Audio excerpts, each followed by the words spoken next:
Iniutos ngayon ni PNP, acting PNP ah, Chief Lieutenant General Jose Melencio Nartatis Jr. ang Criminal Investigation and Detection Group o CIDG na maghanda kung sakaling ilabas na ang warrant of arrest sa korte laban nila ni Atong Ang, Gretchen Barreto at sa mga sinampahan ng kaso sa pagkawala ng missing sabongero. Sa kabilang banda, ang kaso namang isinampa ni Atong Ang laban kay Dundon Patidungan ay na-dismiss ito. Tinabla ng Mandaluyong City Prosecutor's Office ang patong-patong na reklamo ni Atong Ang laban sa dalawang whistleblowers sa missing sabongeros case. Pero para sa kampo ng gambling kingpin, hindi pa tapos ang laban. Nothing for now. Yes. Thank you. All right. Thank you. Thank you. Happy ako doon kasi inaantay ko talaga yun. Ang lakas ng loob namin, sinabi namin from the very start na upon the filing of the complaint, tapos itong kaso na sabongero after 60 days. Yung totoo dyan, tapos na kami. Nasa mesa na namin yung draft. Pero hindi pa namin inuupuan para i-deliberate at ilabas kasi precisely inaantay namin yung DOJ resolution. Bakit? Kung absuelto, okay. Paano kung guilty? Paano kung dismissal ang aming hatol? Saan natin hahanapin, saan natin serve yung mga warrants of arrest naman? So we will be team players. So we will coordinate with the DOJ. We will wait for the proper time, yung pinaka-timing, tamang panahon sa paglabas nitong aming mga desisyon sa sabong cases para hindi naman empty yung hustisya ng Pilipinas. Talagang walang kasinungalingan na nangingibabaw. Salamat na lumabas ang katotohanan dito sa sinampa nila against sa akin. Katulad ng sinabi ko noon, lahat ng inkinaso niya sa akin, parang kinasuhan niya yung sarili niya. Dahil siya naman talaga lahat ang gumagawa niyan. Yan. May katanungan tayo dyan sa YouTube mga kapatid. No? Pindutin lang ninyo, yes or no lang yan. Ang tanong, naniniwala ba kayong mabigyan ng hostisya ang mga missing sabongeros? Ang isyong ito parang natabunan sa mainit din na issue kaugday sa flood control. Ang grabing korupsyon na hindi lang billion, kundi trillion na talaga. Kaya hindi lang ito under the table, kundi including the table na. So makita at nasaksihan ng karamihan na may mga multong proyekto at maliban dyan, may mga proyekto na mas makapal ang mukha sa mga kontraktor kaysa simento. So, katanungan natin dito, yes or no lang, pindutin ninyo, naniniwala ba kayo na mabigyan ng hustisya ang missing sabongeros? So, inintay na kung maglabas ng warrant of arrest, walang piyansa ito. No, walang piyansa ito. Mabigat na kaso ito. At may mga kasabwat pa sila. Pero ang tanong, sa mga ebidensya na ilatag sa prosecution at sa mga abogado ng mga nagreklamo, lalo na napaulat na sa mga buto na nakuha doon sa Taalik, wala ni isang nagmatch umano sa DNA sa mga kamag-anak nito mga nawawalang missing sabongeros. At ayon pa sa mga eksperto, kung walang bangkay, walang kasong murder.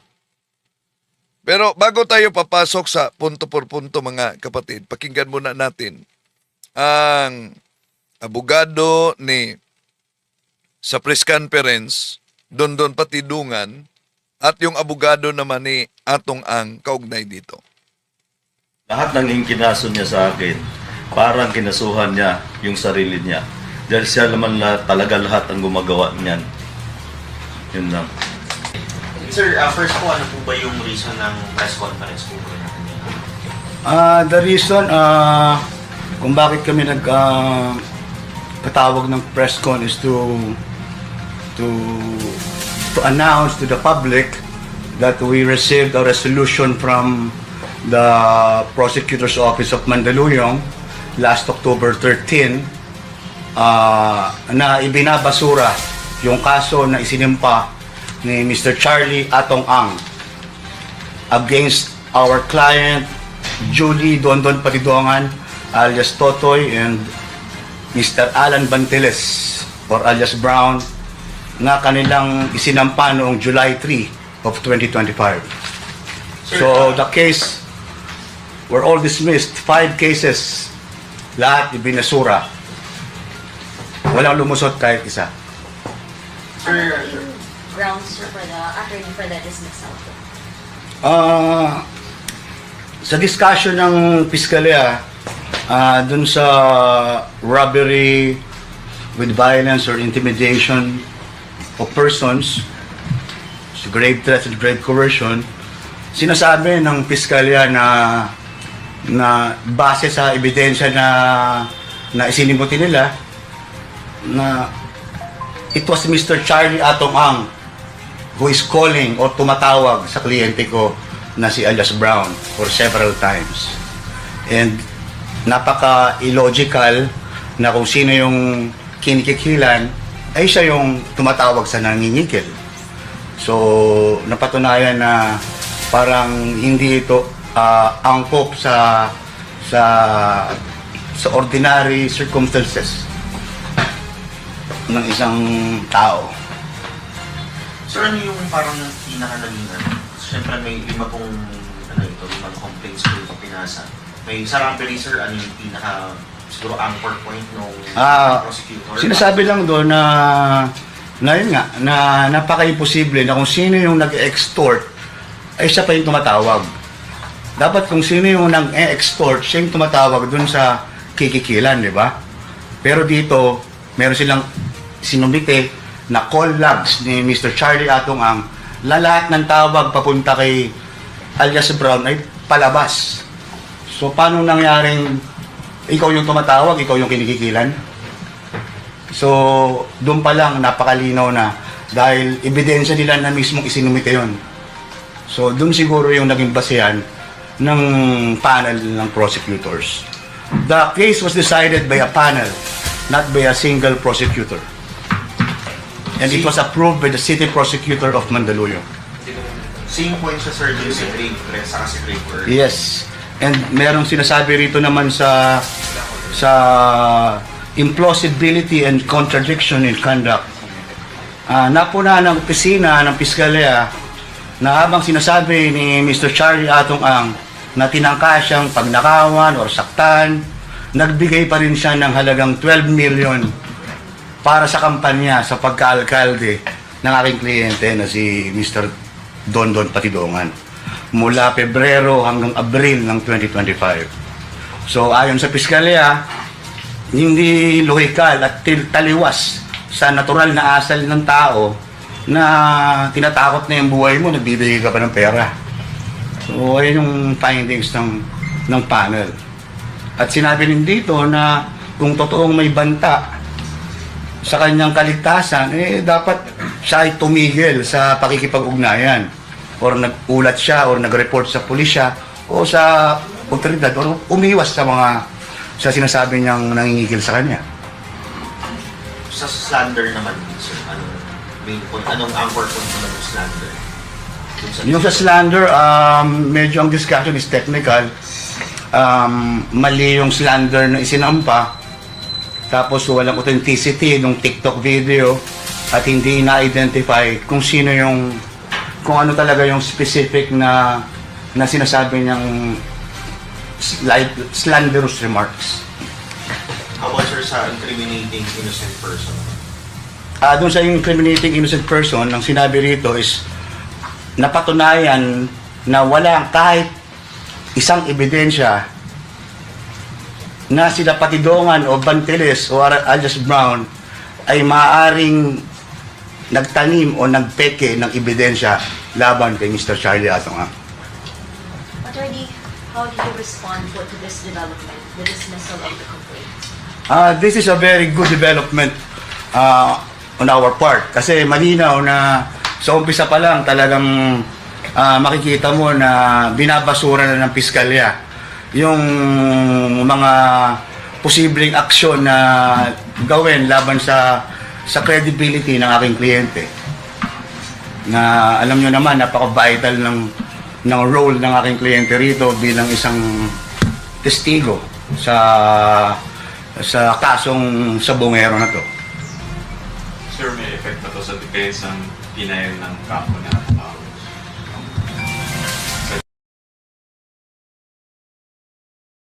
Ibig sabihin, yung reklamo na pinagbabantaan ang kanyang buhay, dismiss. Bakit? Kung talagang pinagbabantaan ang kanyang buhay, si Atong Ang nagreklamo, ba't walang report o mano sa pulis kaugnay diyan? Pangalawa, kung pinagbabantaan ang kanyang buhay, bakit may record na nag-donate pa siya ng milyong halaga para sa kampanya dahil tumakbo itong si Patidungan sa pagkamayor na talo lang? No? Yan, dismiss. 5 kaso daw, dismiss. possible effect. Maaring merong mga parte ng resolusyon na aming magamit dun sa main case na nasa Department of Justice ngayon. Sir, ano naman po yung reaction nyo?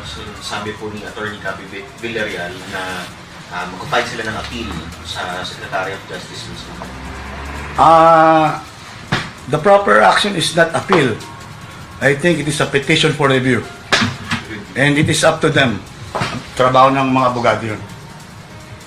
At meron pa palang isa. Sinasabi rin sa resolusyon na yung 2 testigo na kanilang linutang na sila Rodelio Alig-ig at Rogelio Borican ay itinuturing na may kinikikilan at walang independenteng ebidensya. Unang-una, parehos silang tao at malapit kay Mr. Charlie Atong Ang at sila ay naglahad lamang ng kanilang salaysay nakalakip doon sa complaint sa Mandaluyong matapos magbigay ng pahayag ng aking kliyente ng kanyang expose ng kanyang nalalaman sa Sabongero na kaso. Sir, ibig sabihin ba nun pwedeng maging basis to na siyempre nakakaso na po siya sa DOJ ngayon yung pinayin po ng mga victims po ng sa Sabongeros.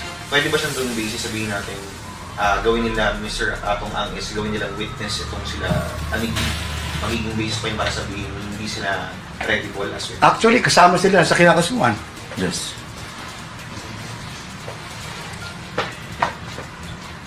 And will definitely file proper counter charges sa dismissal na to. Yung dalawa na yun yung katunayan na sila dalawa talaga ang nagbitbit nung kay Mr. Bautista.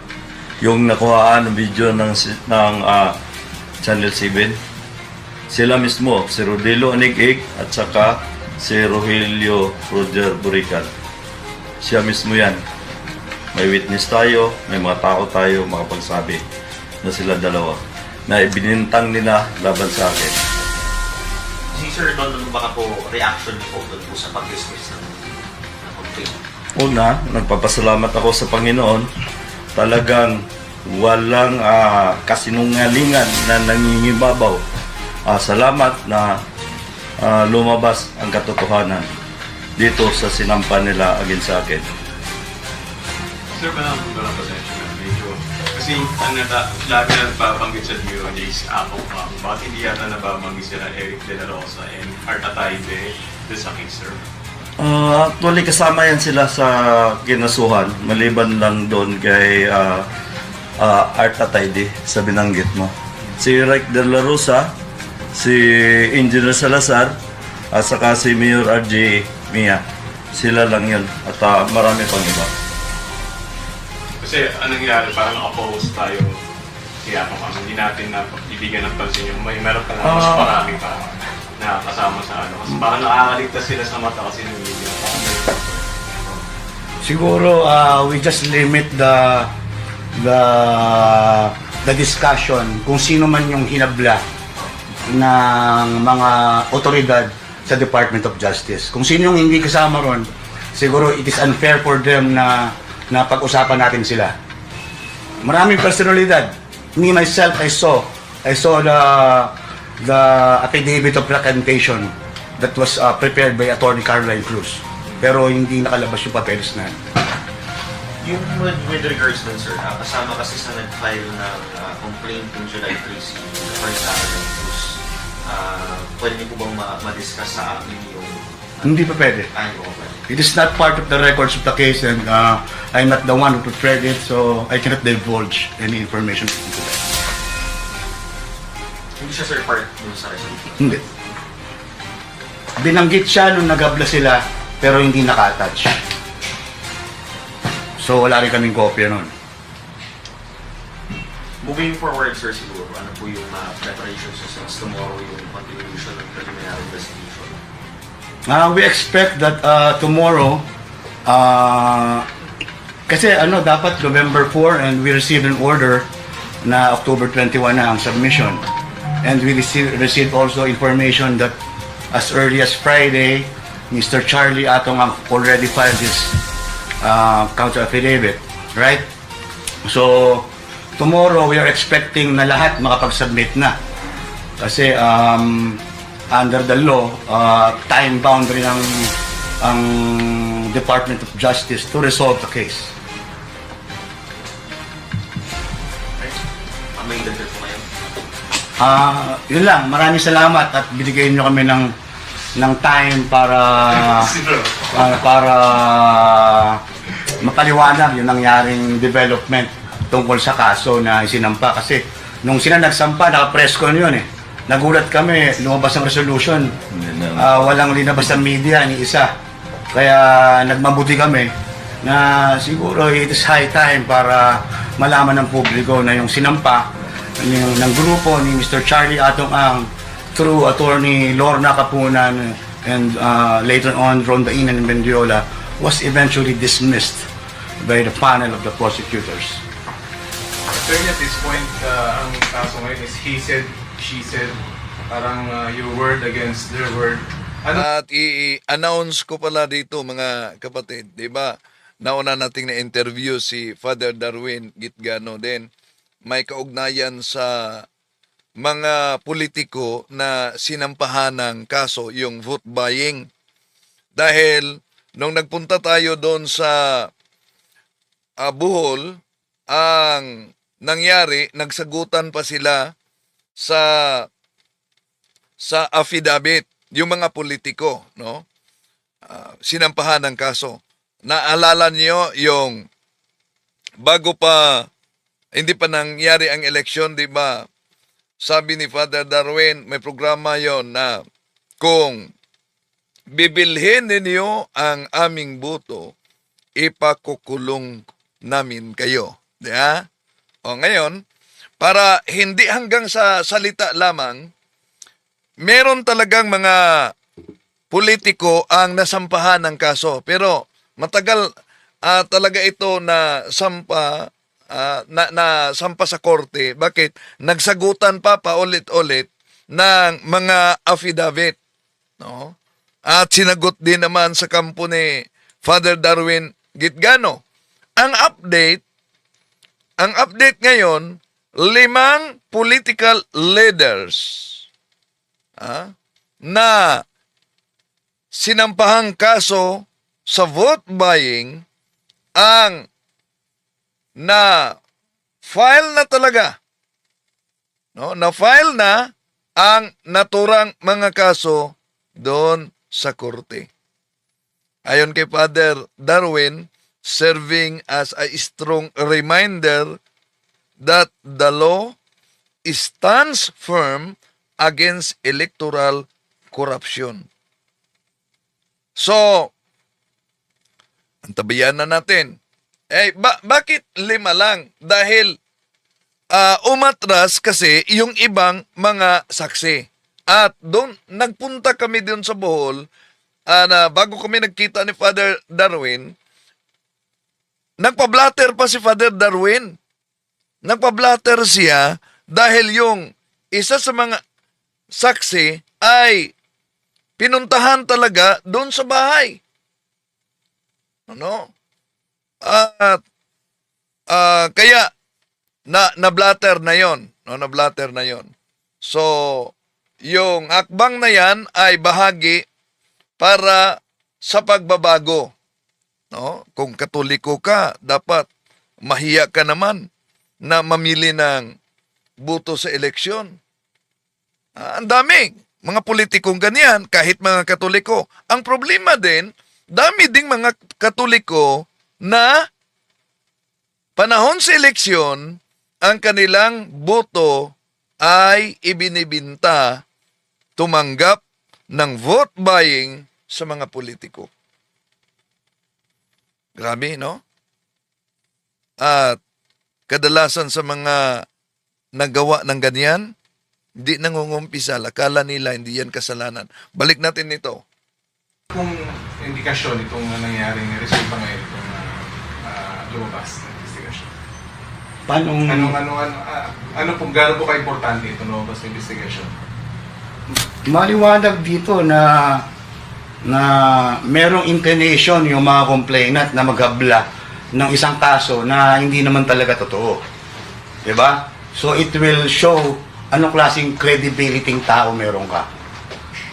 Bakit ka maghahabla ng isang bagay na wala ka namang ebidensya? O gawa-gawa mo lang o harassment sa lang. Ganito rin po ma-expect natin sa ibang mga kaso? Or kung may mga ikakaso pa laban sa'yo? We are expecting na sisirain yung credibility ng aking kliyente, pero pinaghandaan namin to ng gusto at we are ready na mababasura ko ano man yung isasampa laban sa kanya. Katulad ng sinabi ko noon, lahat ng inkinaso niya sa akin, parang kinasuhan niya yung sarili niya. Dahil siya naman talaga lahat ang gumagawa niyan. Yun lang. Sa complaint. Well, right now we will await the hearing on Tuesday. Abogado ito ni We Atong Ang. understand that the complainants would like to file a reply affidavit to the counter affidavit of Mr. Ang, perhaps of the others also. We will await that, and we will ask for an opportunity to file a rejoinder to their reply if we see anything substantial in their reply affidavit. And eventually, we will also ask the panel for an opportunity to file a memorandum of our positions, and given the evidences that were presented both by the complainants and by the defense, we will summarize it in a memorandum which we trust will aid the panel of prosecutors in resolving the case. Napaka-komplikado nung kaso at napakarami. Tulad nga ho nung sabi ko kanina, yung counter affidavit lang mismo ni Mr. Ang is about 18 inches thick. 18 inches thick plus may kasama pang isang USB. Sir, ano masasabi mo doon sa mga na-present na mga evidence na po sa loob ng USB? Yung USB ng CIDG, I was saying ho kanina na in fact one of the strongest evidences against Dondon is contained in one of the USB submitted by CIDG, which shows Dondon undeniably, although dinideny niya, bit ho niya nakaposas yung isang missing sabongero na nakunan ng media. So, abangan natin ang ah, resulta kung lalabas na ba yung warrant of arrest kaugnay dito. No? Abangan natin. And then, tatalakayin din natin ang kaugnay sa mga pangyayari ngayon. May sinampahan na ng kaso ng ICC, mga kapatid. No? At ang kaugnay din sa kaso ni Senador Bungo. No? Tatalakayin din natin ito. At bago dyan, acknowledge natin ang mga pumasok sa ating busis ng masa. Naniniwala ba kayo na mabigyang hustisya ang mga missing sa Bungeros? So, 69% yes, no, 31%. Okay. So, yun ang hello, kumusta sa lahat ng mga sumusubaybay ngayon? Si Miss Yuna, May Soriano, natakpan ng flood control ang missing sa Bungero, only in the Philippines.